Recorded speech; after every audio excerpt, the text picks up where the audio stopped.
Bismillahirrahmanirrahim. Assalamu alaikum. Hello and welcome to lecture number 21 of Algebraic Topology. So far we have seen the definition of singular homology, and we also constructed the functor Hn from the category of topological spaces to the category of abelian groups. So if you try to calculate singular homology directly from the definition of singular homology, then it's a very complicated task. So what we do is we try to understand properties like homotopy and other properties, and try to understand the relation between homotopy and homology, which helps us and which serves us as a tool for calculating the homology of different topological spaces.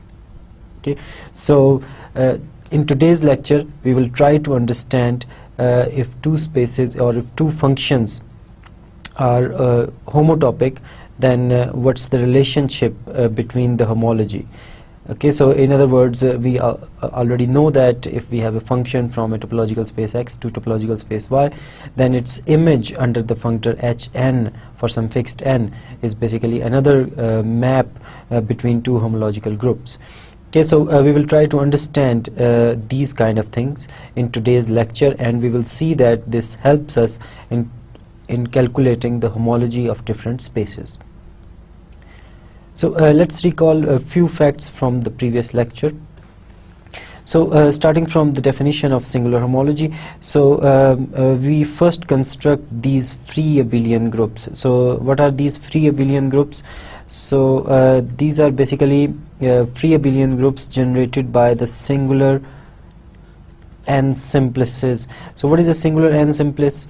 So basically it's a continuous function from the standard n simplex. Okay, so in general a standard n simplex is different from the simplex. Okay, so it's a special kind of simplex. So a singular n simplex is basically a continuous function from the standard n simplex to the topological space X, and when we collect all these singular n simplices, then they generate this group Snx. Okay, so similarly we can construct this free abelian groups, and then we construct the boundary maps between them, and then we also showed that the composition of any two boundary maps is basically 0. So in other words, this forms a chain complex. Okay, so we have a chain complex, and similarly if Y is another topological space, then we have another chain complex corresponding to Y. Okay, now the point is, if we have a map, continuous map from X to Y, then what's the relationship between these chain complexes? Okay, so we already know that what is a singular n simplex? It's a continuous function from standard n simplex to the topological space X. So in other words, there is this map sigma from standard n simplex to X. Now if sigma is continuous and f is continuous, then their composition is going to be continuous. Okay, so first apply sigma and then apply f. So f composition sigma is a function, so first apply sigma and then apply f, then we have a function from this standard n simplex to Y, and since sigma and f are continuous, so their composition is continuous. Okay, now we have a function, continuous function from the standard n simplex to Y, so in other words we have a singular n simplex inside Y. Now given any n simplex, singular n simplex inside X, we can construct a singular n simplex inside Y. Okay, so in other words, we have a map from this Sn of X to Sn of Y, and we denote this by f sharp. Similarly, we have f sharp for each and every free abelian groups.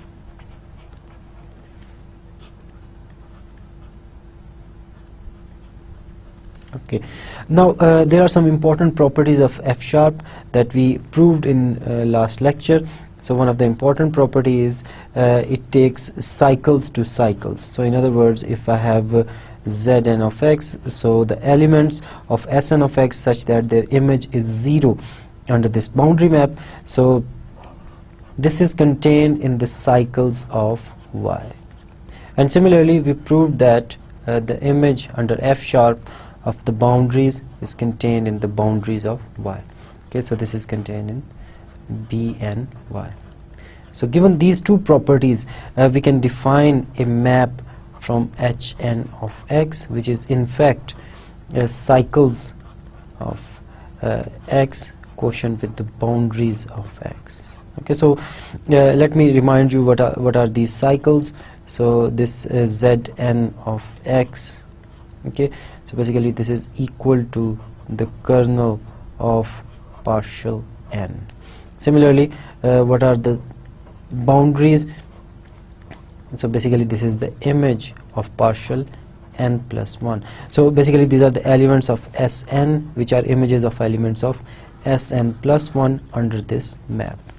Okay, now we can define a map from Hn of x to Zn y quotient with b and y. Okay, so which is in fact equal to Hn of y. So since these cycles are contained in this and these boundaries are contained in the boundaries, so we can define a well-defined map. Okay, so Fn from Hn of x, so the homology, nth homology of x to the nth homology of y. Okay, so given a continuous function from x to y, and for fixed n we can define a homomorphism. Okay, homomorphism from Hn of x to Hn of y. We also showed that this is in fact a homomorphism.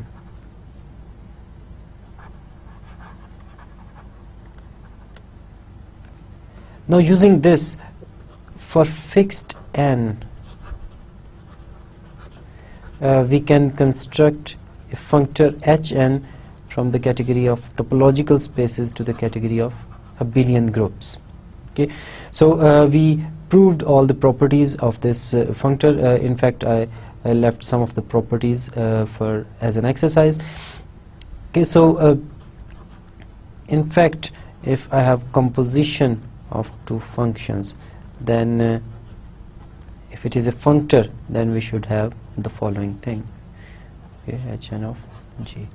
So in other words, if there is a map from x to y and there is a map from y to z, x, y, z are topological spaces. So g is the function from x to y, f is a function from y to z. Then there is a function.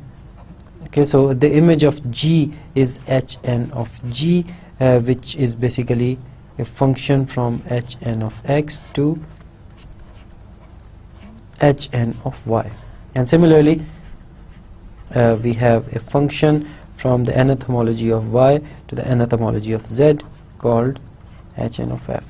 Okay, so since it's a functor, so it will give me images of the objects as well as the images of the morphisms, and in the category of topological spaces we know what are morphisms, so these are continuous functions. Okay, so the idea behind this is very simple. So if I have a singular and simplex inside x, then I can take the composition and it will be basically a singular and simplex inside y and also a singular and simplex inside z, and using these kind of properties we can show that this actually happens, and we'll be using these properties in today's lecture. Okay, now if two spaces are homeomorphic, then their corresponding homology groups are basically isomorphic. So how to show this thing? So we already know that if there is a continuous function from x to y, let's call it f, then there is a homomorphism, which is the image of this continuous function under the functor Hn from Hn of x to Hn of y. Now if x and y are homeomorphic, in other words there exists a function f inverse from y to x such that f composition f inverse is equal to f inverse composition f is equal to identity. Okay, now using this property of this functor, we can say that Hn applied on F composition F inverse. So this is equal to Hn of F composition Hn of F inverse, and in fact F composition F inverse is equal to identity, so we have Hn of identity. And we also know that the property that this is a functor implies that Hn of identity must go to the identity. Okay, so identities under functor goes to the identities. Okay, so in other words, this is an identity. So we have two functions and their composition is identity. And similarly, we have the other composition, which means Hn of F inverse composition Hn of F. So this is also identity using the same argument. So in other words, Hn F inverse and Hn of F, so basically they are inverses of each other, and these are also continuous functions. Sorry, these are also homomorphisms. And so Hn of F, which is homomorphism, Hn of F inverse, which is a homomorphism, and they are inverses of each other. So in other words, we can say that Hn of X is isomorphic to Hn of Y. Okay, so very simple consequence of the fact that we have a functor. Now there is a warning that the converse of above is not true. So in other words, if two homology groups for some fixed n are isomorphic, so and if this holds for each and every n, then it doesn't mean that the spaces are homeomorphic. Okay, now what's our aim for today's lecture? So as I said earlier, we will try to understand the relation between homotopy and homology. So in particular, for example, if I have two functions f and g which are continuous functions and which are homotopic, then I want to show that this happens. Okay, so I will try to explain this aim in our further discussion. So let's first see what is homotopy. So if two spaces x and y are there, and we have a continuous function f naught from x to y, and there is another continuous function f1 from x to y. Okay, so pictorially let's represent this line with the function f naught and this line with the function f1. Okay, so before going to the mathematics behind the mathematics of this definition, so let's see what this definition means pictorially. So I have this function f naught, so let's call it function at time 0. Okay, so at time 0 I have a curve. Now as the time passes, I move this curve using operations like stretching and bending, but I am not allowed to tear this graph. Okay, so doing these operations, I'm continuously deforming this f naught into f1. Okay, so in other words, at time t is equal to 1, I have the function f1. Okay, so using some special operation, or using the operation which will not disturb the continuity of f naught, I'm deforming f naught into f1. Okay, at time 0 I have f naught, at time 1 I have f1. So that means that f naught is homotopic to f1. Okay, so what does this mean in mathematical language? So it means that there exists a continuous function x cross I to y such that at time 0 I have the function f naught, at time 1 I have the function f1. So this interval I is basically keeping track of the time t. Okay, so when this t is 0, I have the function f naught. When I have 1, I have the function f1. Okay, so such a map is called the homotopy, and sometime we write it down as f naught homotopic to f1, and the capital F is basically the homotopy between them. Okay, so now we know what is when two functions are homotopic. So let's try to see what is the aim of today's lecture. So the aim is, if I have two continuous functions from the topological space x to y, then of course we know from our recall in today's lecture that if there exists a continuous function from x to y, then the image of this f under the functor hn will give me a homomorphism from the nth homology group of X to the nth homology group of Y. Okay, so sometimes we denote it with Fn. So we have Fn. Okay, so how to construct this Fn? We have roughly seen the idea, and we discussed this idea in previous lecture. Okay, so similarly, if I have a continuous function from X to Y, then there exists a homomorphism from the homology of nth homology of X to the nth homology of Y. Okay, now in general, this function HNG and HN of F, so they are different, but the aim of today's lecture is, if we know that these two functions F and G are homotopic, then this implies that the function HNF, okay, so the image of F under the functor HN is equal to the image of G under this functor HN. Okay, so that's the main aim of today's lecture. Okay, so for this we need to introduce some algebraic structures.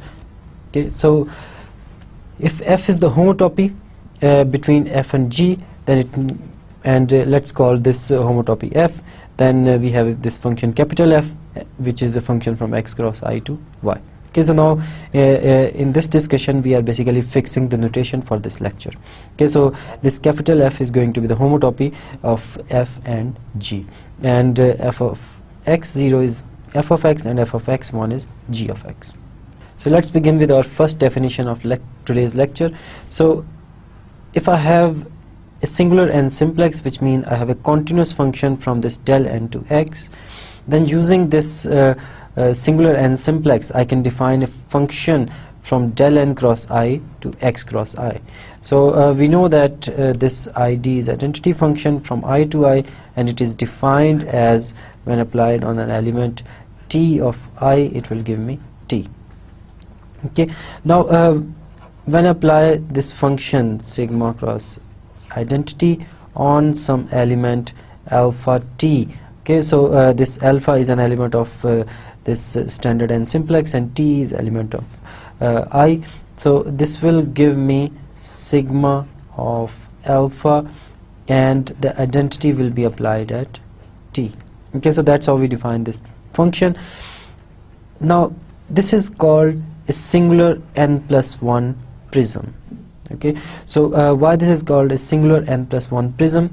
So basically we know that if we consider a standard 2 simplex, okay, so a standard 2 simplex is a subset of R3, and how we construct it, we take E naught to be equal to 1 0 0, and we take E1 to be equal to 0 1 0, and we take E3 to be equal to 0 0 1. Okay, so basically the 2 simplex generated by these 3 points is called the standard 2 simplex, and it is basically this shaded triangle. Okay, so this triangle is basically the standard 2 simplex. Now if I take the cross product of this standard 2 simplex with I, then this will live inside R4, and of course this is impossible to sketch.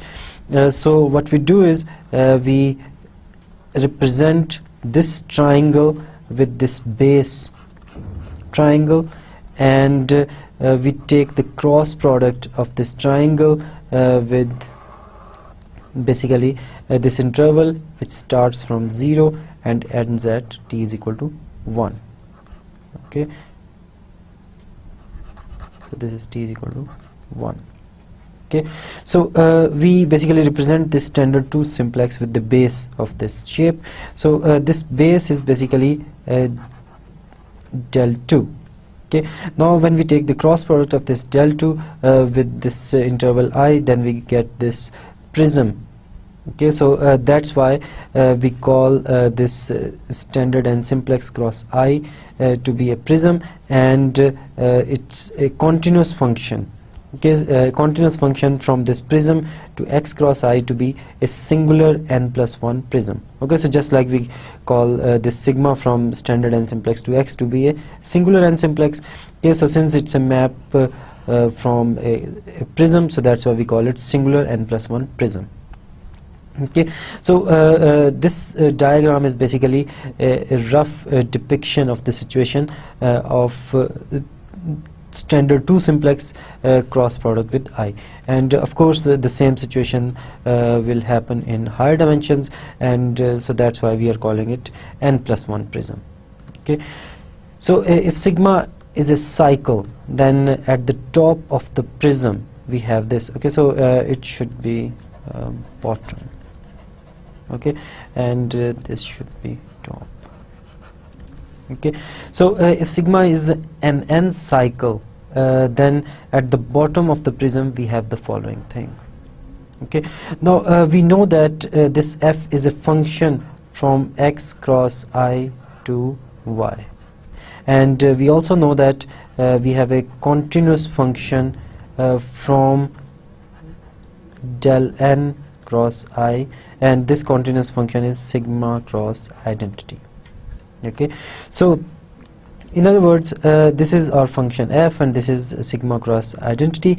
So we can say that when t is equal to 0 inside this interval I, then when I apply this sigma cross identity, so I get 0 and sigma. Okay, so because this identity will take 0 to 0, because this is identity, and this sigma, which is a continuous function, and this sigma when applied on this delta n will give me a singular n simplex inside x. And when we apply this capital F on this image, then we get fn sigma, because when t is 0, then this fx0 is f of x. Okay, so in other words, when this capital F applied on sigma 0, then we get fn sigma. So why fn sigma? Okay, so the first thing to notice is this sigma is basically an n cycle. So in other words, this is an element of Zn of x, which is contained in Sn of x. Okay, so this is an element of this n chains Sn of x.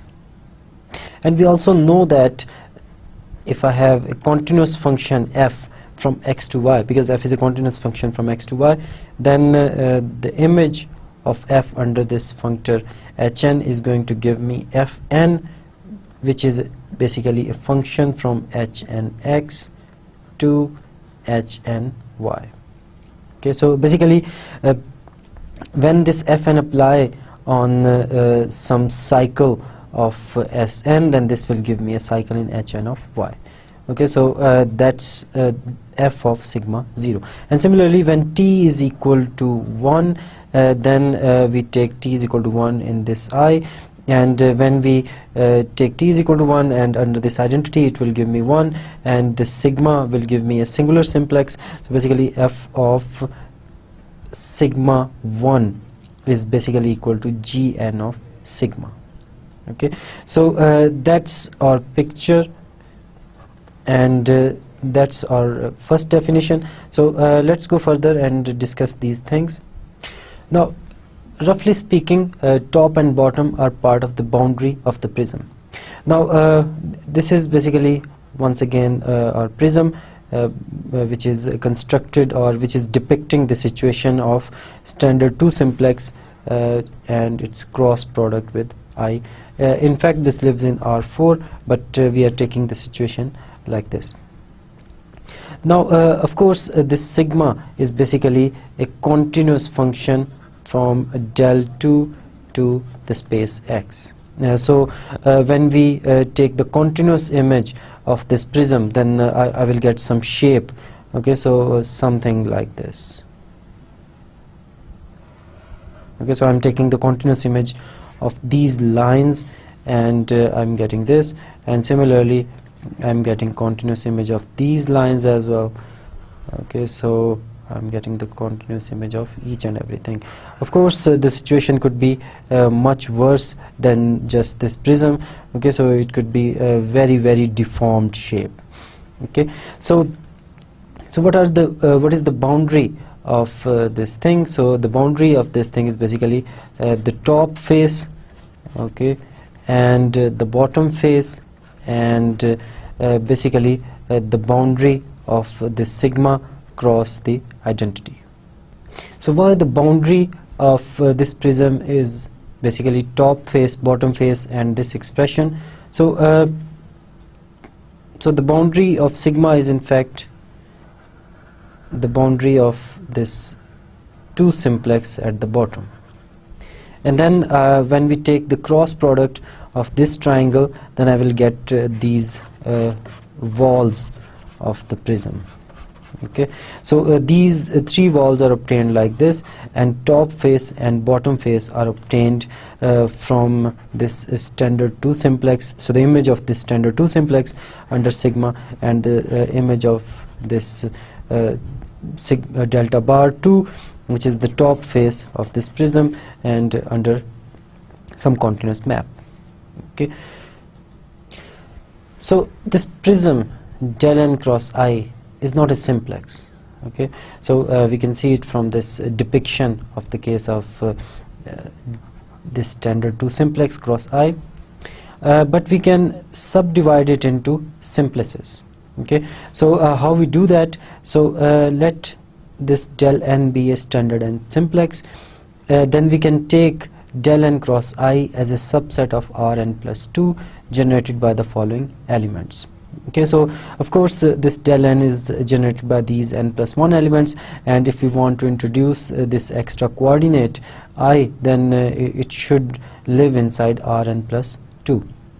Okay, and this extra element En plus 1 is basically the basis element of Rn plus 2. Okay, now this del n may be viewed as a fine simplex generated by first n plus 1 elements, that is by taking t is equal to 0. Okay, so once again, when we take t is equal to 0, then in other words we are taking the contribution of this En plus 1 to be equal to 0. So in other words we will get the simplex generated by these elements, which is exactly del n. Okay, and this del n bar be simplex generated by the following elements. So what are these elements? So E naught bar is E naught plus En plus 1. So once again this En plus 1 is this extra element, so that we added, and that corresponds to this I, up to so on. En bar is equal to En plus 1. Okay, so we may view del n as bottom of the prism and corresponding to t is equal to 0, and del n bar as top of the prism corresponding to t is equal to 1. Okay, so for t is equal to 0 we have this bottom, which is del 2. So we are considering this particular case of standard 2 simplex, and for t is equal to 1 we have this del bar 2. Okay, so as a matter of fact, let's consider an actual example, because this situation is depiction of the case of R4. Okay, so that's how roughly the situation will be, but let's consider a particular example, an actual example. Okay, so let's consider this one simplex generated by E naught E1. So I took this one simplex because it lives inside R2, and so that when I take the cross product of this del 1, this one simplex with I, then it will live in R3, and R3 is a space that I can easily sketch.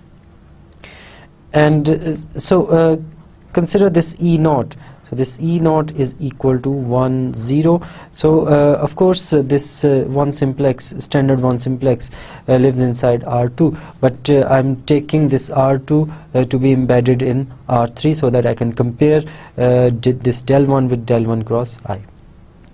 Okay, so let's take this E1 to be 0 1 0. So once again I'm taking this extra 0 because I have embedded this standard one simplex into R3. Okay, so this line segment which will join E0 and E1 is basically my standard one simplex. Okay, so let's take the cross product of this standard one simplex with I. So I'm taking this I along this z-axis, so this is 0, this is 1. Okay, so basically we will get this rectangle, so rectangle all the way. Okay, so this is the rectangle del 1 cross I. Okay, now when t is equal to 0, okay, so in this rectangle, when t is equal to 0, then we have this bottom simplex del 1 for t is equal to 0. Okay, so let's see what will happen when t is equal to 1. So when t is equal to 1, then what is this del 1 bar in this case? So del 1 bar is basically generated by E0 bar and E1 bar. So what is E0 bar? So this is in fact equal to E0 plus E2. So what is E2? So E2 is the basis along Z axis, and E2 is equal to 0 1 0 0 1. Okay, so when we add 1 0 0 with 0 0 1, then it is in fact equal to 1 0 1, and this point is basically this point. Okay, so take this point and add 1 into the z coordinate, then you move one step in the z direction, and similarly we can see that E1 bar is basically equal to 0 1 1, which is basically this point. Okay, so del 1 bar, which is one simplex, is basically this line segment. Okay, so at t is equal to 0 we have this del 1 bar, and at t is equal to 1 we have this del 1 bar, and at t is equal to 0 we have this del 1. So this is the actual situation. Okay, so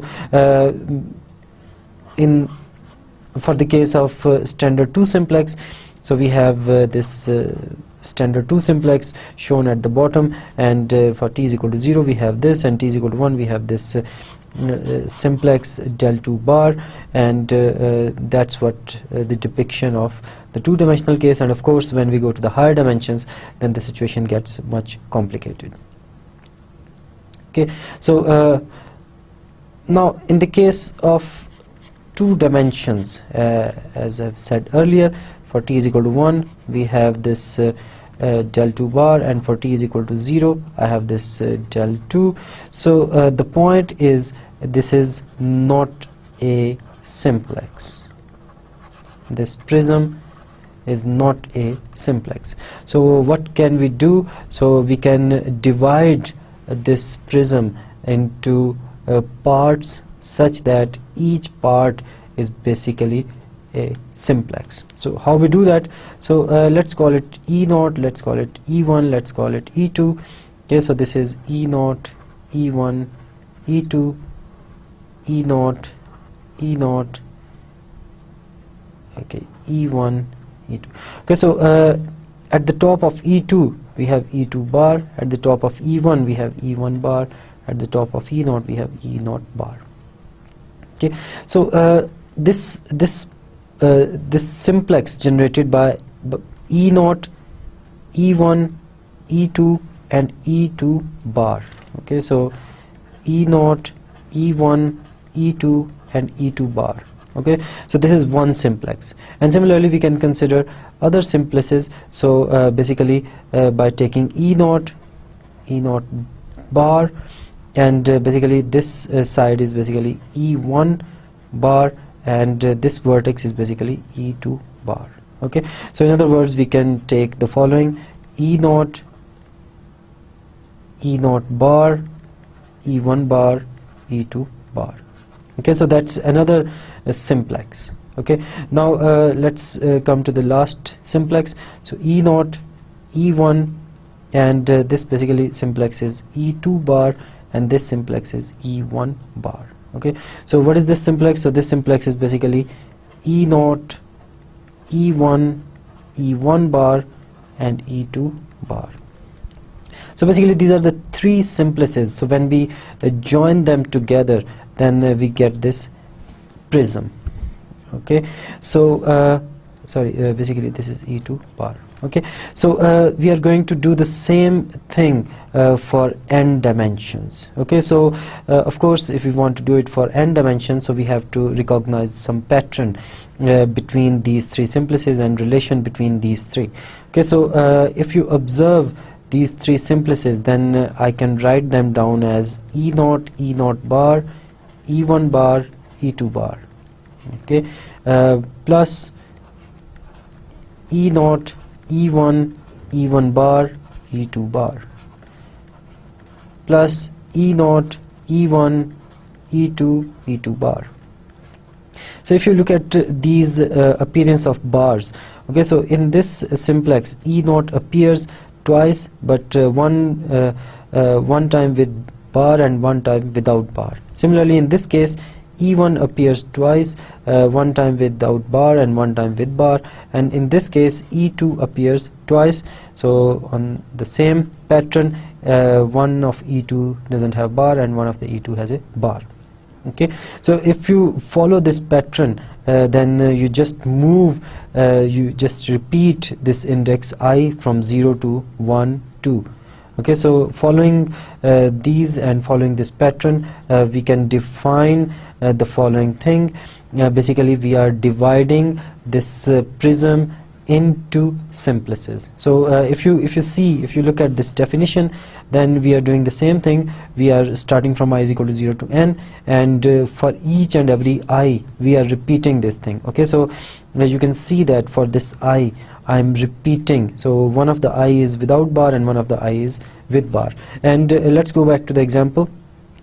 So if the bar starts from E0, then everything after this E0 is with bars, and if the bar starts with E1, then everything after this E1 is with bars, and if the bar starts at E2, then everything after E2, but E2 is the last coordinate, but we can say that everything after E2 is with bars.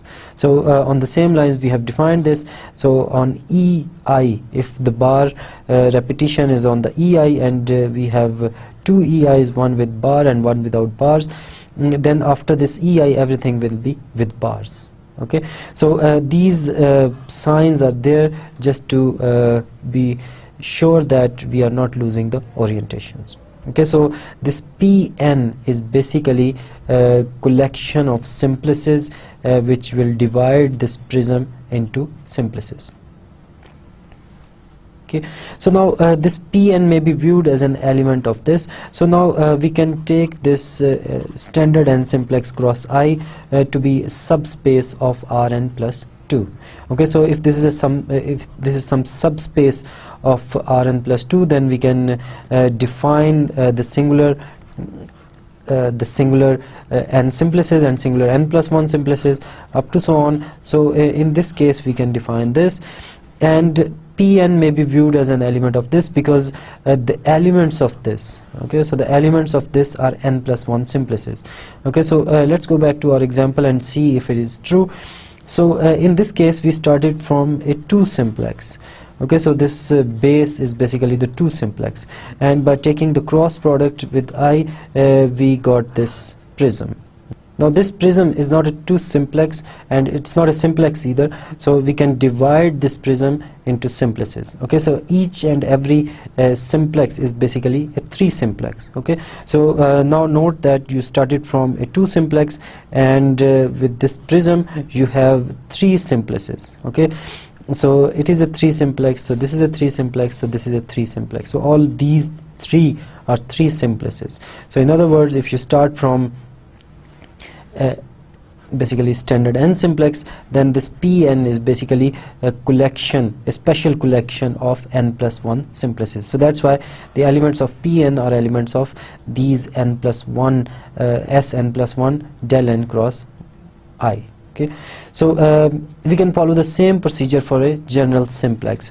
So we have already discussed that what's the relation between a standard simplex and a general simplex. Okay, so standard simplex is always in this form, so we are in particular considering the example of R3, but a 2 simplex in R3 will just be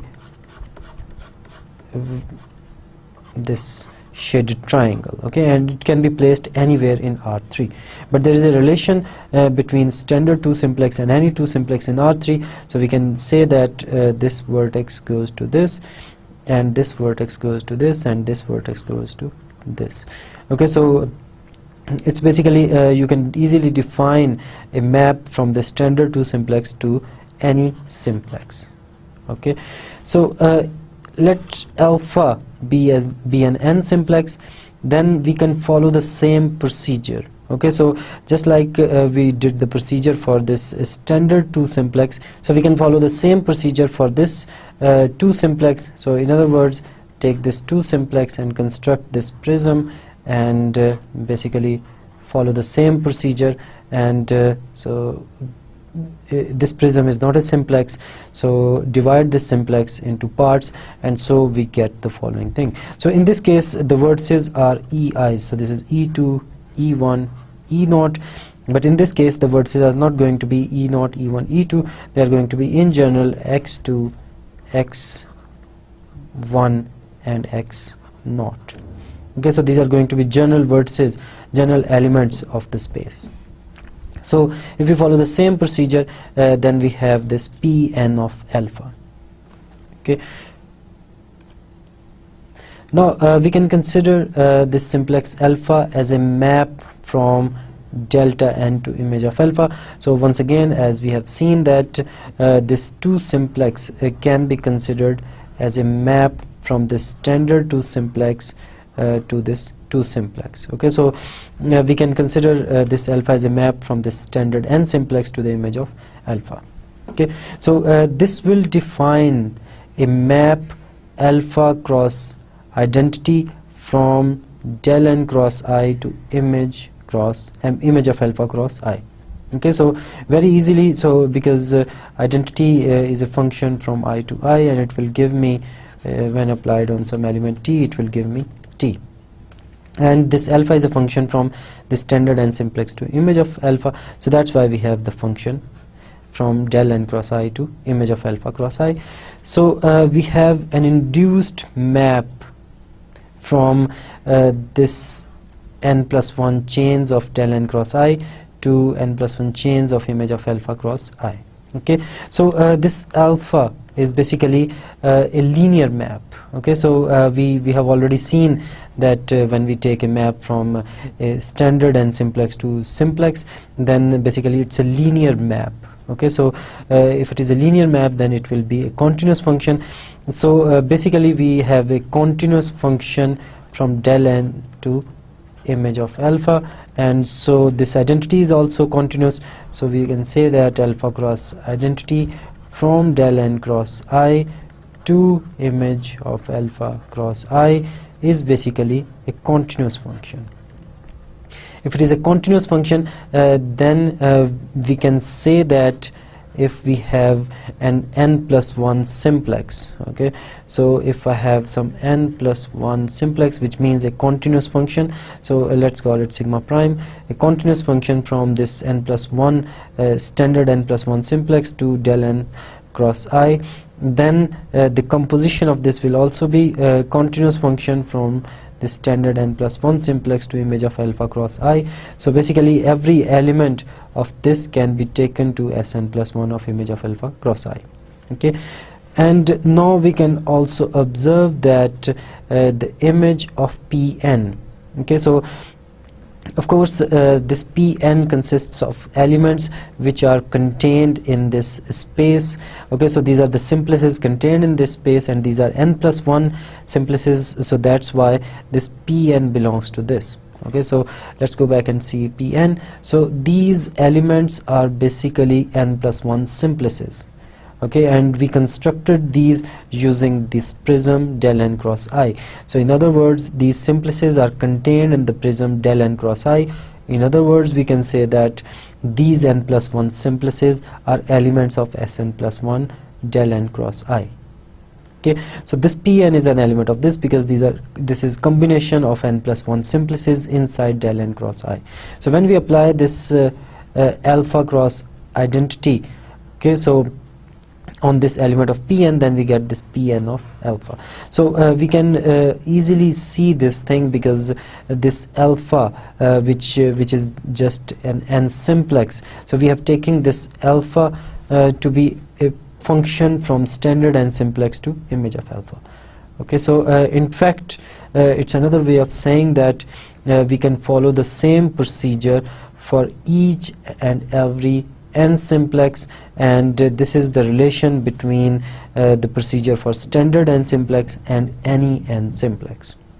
Okay, so we can extend Pn from an n simplex alpha to any linear combination of n simplices by linearity. Okay, so we can do the same procedure. So basically we are saying that we can extend Pn from an n simplex alpha. Okay, so basically this is a function, this Pn when applied on alpha. Okay, so this alpha is just one simplex, so we can extend this Pn to any combination a1 alpha 1 plus a2 alpha 2, and we can extend this to any combination. I'm just writing down two terms.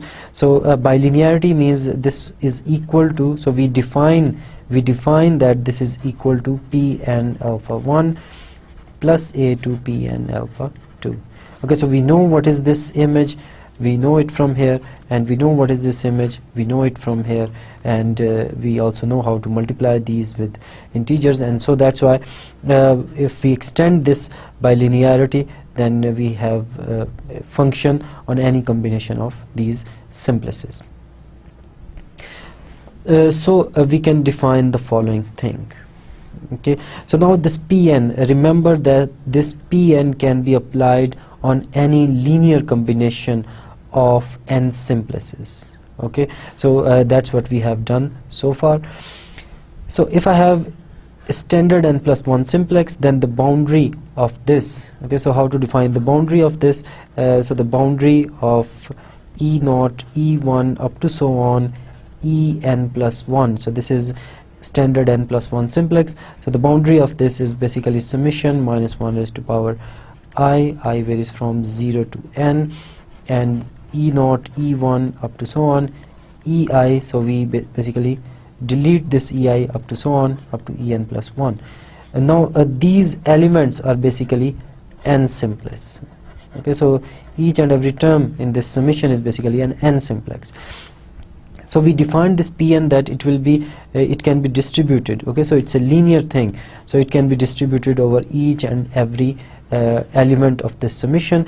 And we also know that what is the image of any n simplex. Okay, so remember that this is not a standard n simplex, so not a standard n simplex. Okay, so this is just any simplex, and we also know that how to find the image of any n simplex under this Pn. So we can find the image of this these not standard n simplices under this map Pn, and we get the following thing. Okay, so now remember, when we apply Pn on n simplex, then we get elements of Sn plus 1. Okay, so we get n plus 1 simplices. Okay, so we have also seen that, so when we apply Pn on some n simplex, then we get elements which are basically sums of n plus 1 simplices. Okay, so in other words, so this is now, so this thing now is basically sum of n plus 1 simplices, of course some special sum. And so we can say that this is an element of Sn plus 1, so n plus 1 chains inside the space del n plus 1 cross I. So we have to take this cross I, because when we are defining this Pn, then we have to take cross with I. Okay, so when we take cross for each and every simplex, when we take cross with I, so we should take cross of del n plus 1 with this I, so that everything is contained in this space. Okay, so these are basically n plus 1 simplices. So in particular, this whole thing is basically an n plus 1 chain inside this space del n plus 1 cross I. Okay, now our first result of today's lecture is basically standard prism lemma. So what does this result say? So it says that the boundary of this Pn is equal to the top, bottom, and the lateral thing, and then apply Pn minus 1 on this lateral thing. Okay, so the signs are here to get the orientation right. So let's see how to prove this result. So we already know what is the definition of Pn. So Pn is basically equal to summation minus 1 raised to power I e0 up to ei. So remember that we constructed this Pn when we started from this standard n simplex, and we took its cross product with I, and now this is a prism, and then we divided this prism into the following combination of n plus 1 simplices. Now we can take the boundary of Pn. So this boundary is a homomorphism, so we can distribute this on each and every n plus 1 simplex. Now we can calculate the boundary. So how we can calculate the boundary? So I'm going to write down the definition for E naught up to En of partial n. So basically this is equal to summation I is equal to 0 to n minus 1 is to power I E naught up to so on EI. So we delete this EI up to En. Okay, so that's how we define the boundary. So since we have already used this index I, so now I'm going to use this index j, but this negative sign depends on the fact that whether you are deleting this j which is less than I, or when you are deleting this j which is after this I. So what is this I? So the I is the one which repeats itself. Okay, so EI and EI bar. Okay, so that's the repetition index. Okay, so now we can define the boundary in the following way. If j lies from 0 to I, so in other words before this repetition. Okay, so if you are before this repetition, then you just write down the usual definition minus 1 is to power j and delete ej hat. Okay, but if this j is after I, so in other words if when j lies from I to n, then you have to add minus 1 is to power j plus 1 because this I is repeated and this ej is not at the jth position, it's at the j plus 1 position. Okay, so that's why we have to add minus 1 is to power j plus 1. Okay, so that's the only difference here. So otherwise we are just calculating the boundary.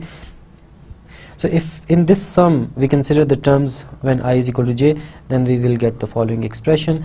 I'm leaving this as an exercise for you. Of course the terms are written, but to understand them more, take for example n is equal to 3 and try to see that the sum that you get is this one, and there will be some cancellation and you will get at the end this basically del n bar and del n. Okay, so if you want to understand more, so let me say again, consider the example n is equal to 3 and try to write down this summation, and things will cancel out and you will eventually get this thing. Now so we can write down, okay, so that's something we have, but in this in the remaining terms fix a j. Okay, so now j is fixed. Okay, so then at the end we will take the summation j varies from 0 to n, but for some fixed j we can write down all the terms that has j and I is not equal to j. So in other words we can write things like this. So I varies from 0 to j minus 1 and I varies from j plus 1 to n. Okay, so because we have already considered the case when I is equal to j in the previous discussion, so this is the case when I is equal to j. So in other words in this summation now we are considering the case when I is not equal to j. Okay, so in other words I varies from 0 to j minus 1 and then I varies from j plus 1 to n. So okay, so what will happen in this case when I varies from 0 to j minus 1? And so in other words the repetition happens before the deletion, and in this case the repetition happens after the deletion. Okay, so if this happens then we have the following expression. So we can write down the following things. Okay, so minus 1 is to power j plus 1 pn minus 1. So in this case you can see that j is deleted and this pn minus 1. So what will pn minus 1 will do? So it will repeat some elements, and after that repetition everything will be with bars. Okay, and this thing is basically equal to minus into minus 1 is to power j pn minus 1. Okay, so these two things will give me the following thing. Okay, so now we fixed this j. Now if I vary this j from j is equal to 0 to n, then I will get the following expression. Okay, so this will be equal to this because this pn minus 1 is linear. Okay, so I can take out this pn minus 1 and apply this on this expression. Now what is this? This is basically the boundary of del n, and minus pn is applied on this thing. Okay, so this step might be confusing, so once again I would suggest that take n is equal to 3 and try to write down each and every term, and you will understand what is happening. And there is nothing some complicated point here, it's just the matter of understanding what's happening with these indices and what's happening with these things. Okay, so the only thing that you need to understand is the definition of Pn minus 1. Okay, so what will Pn minus 1 will do with this simplex? Of course it will give you this. So that's the end of the proof. Now we can extend above discussion to spaces x and y. So how we do that? Now sigma is basically a map from standard and simplex to x. So I can define a map sigma cross id from del n cross I to x cross I. Okay, so this is the identity map, and sigma is a function from del n to x. So a Pn, which is an n plus 1 simplex, okay, and this Pn, so these n plus 1 simplices are contained in this space. Okay, so the simplices of Pn are contained in this space. So in other words, I can apply this sigma cross id on the simplices of Pn. Okay, so when I apply this sigma cross I on the n plus 1 simplices of Pn, then I will get elements of this x cross I. Okay, and then I can apply f on the elements of x cross I, and f is a map from x cross I to f. So in other words, starting from, okay, so this Pn, okay, so I'm writing down Sn del n cross I, and this Pn is contained in this, and this the elements of Pn. Okay, so the elements, so Pn is combination of n plus 1 simplices, so these are contained in this space. So in other words, I can apply this sigma cross id and get elements of x cross I, and then apply f on this and get basically elements of y. So in other words, given any Pn, I will get an element, I will get an n plus 1 chain inside y, so I will get an element of Sn plus 1 of y. So basically we can say that starting from any singular n simplex, I can follow this procedure, and I can give you an element of Sn plus 1 of y. So we have a homomorphism from Sn of x to Sn plus 1 y. Okay, now we have chain homotopy lemma, which is going to be important for our further discussion. So what does this lemma say? So it says that if we have this homomorphism Tn from Sn of x to Sn plus 1 of y, then we have the following expression. Okay, so now using this expression we can prove the homotopy axiom. So it says that if we have two functions, continuous functions, which are homotopic, then Hn of f is equal to Hn of g. So the proof of this is very simple if we use this chain homotopy lemma.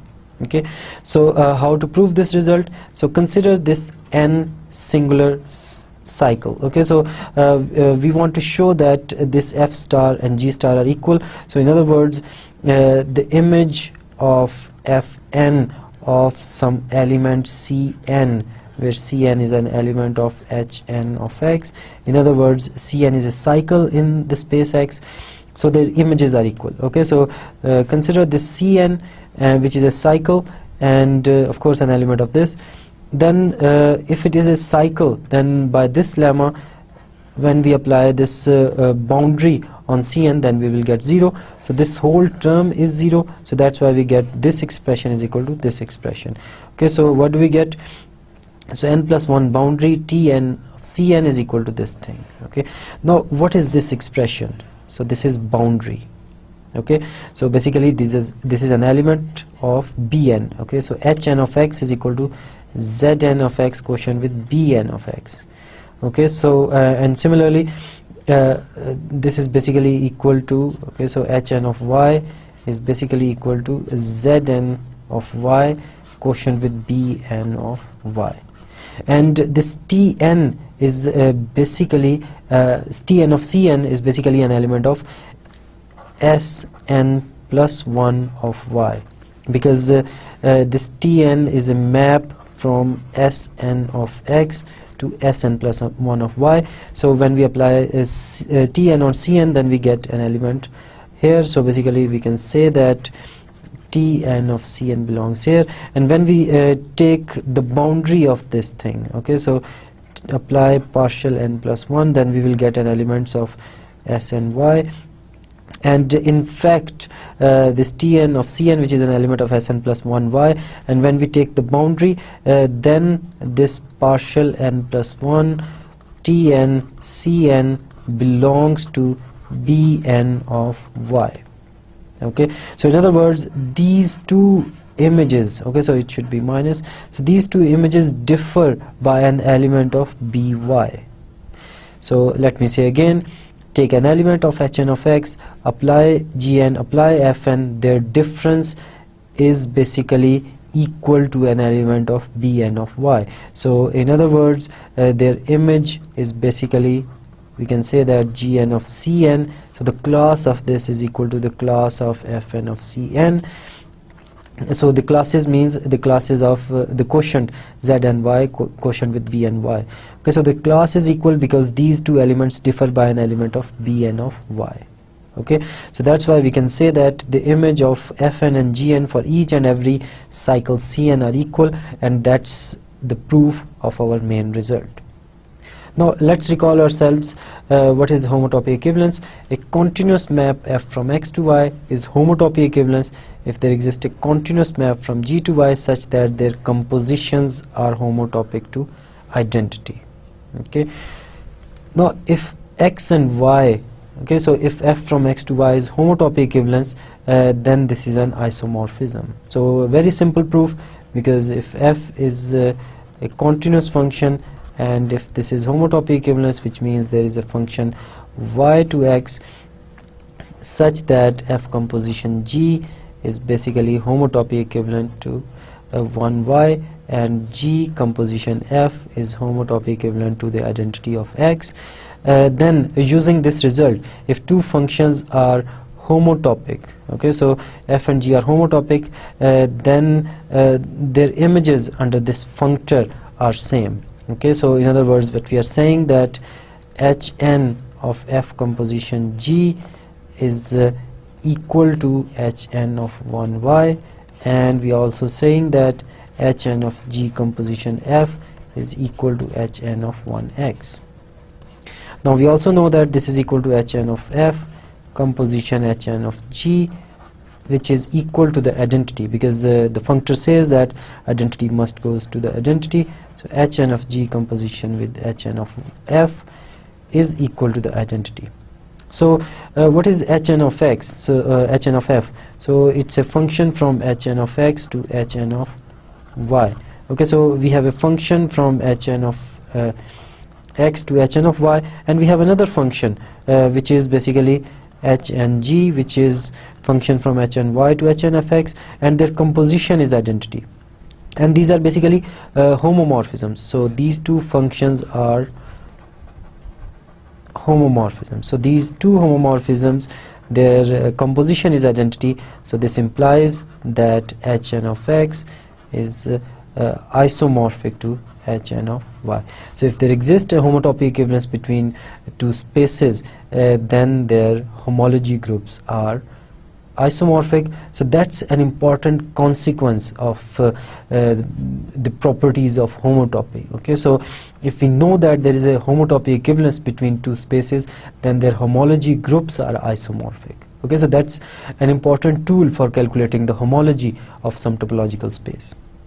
Now we also know that what is homology of a point. So we know that homology of a point is if we have a point, then this is equal to 0 if n is greater than 0, and this is equal to z if n is equal to 0. And if X is a contractible space, so what is a contractible space? So we know that it's a space is contractible if it is homotopy equivalent to a point. So then the space, so then the homology of that space is given like this. So what are the examples? So the disk Dn, Rn, and every convex set is contractible. So in other words, today, after today's lecture, we can calculate the homology of contractible spaces. We can calculate the homology of Dn, we can calculate the homology of Rn, and we can calculate the homology of every convex set. Okay, so using homotopy. So the proof of this is very simple, and I'm leaving this as an exercise. So if I have two chain complexes, then there is this little definition that we can define chain homotopy between them as follows. Okay, and if there is a chain homotopy between two chain complexes, then we have a homomorphism between them. Then they induce this following homomorphism. So in today's lecture, we learnt how to calculate homology. In particular, we calculated singular homology. So we can calculate homology of many spaces now. So for example, we can calculate the homology of Dn, Rn, and every convex set, and in fact every contractible set. Okay, so using homotopy we can calculate the homology, and that's the thing that I said earlier in today's lecture, that if you want to calculate homology using definition of the homology, then it's a very complicated task. So it's tools like this that basically relax us and basically tells us how to calculate and what is the homology of that particular topological object. So in next lecture, we will study about some other tools that will help us in calculating and understanding the homology. So for example, in particular, we will see what is relative homology. So we have seen relative homology in the case of simplicial homology. Now we will see the relative homology in case of singular homology, and we will see another important tool for calculating the singular homology called excision, and we will see its application in our further discussions in our following lectures as well. Okay, that's the end of today's lecture. Thank you very much, and Allah Hafiz.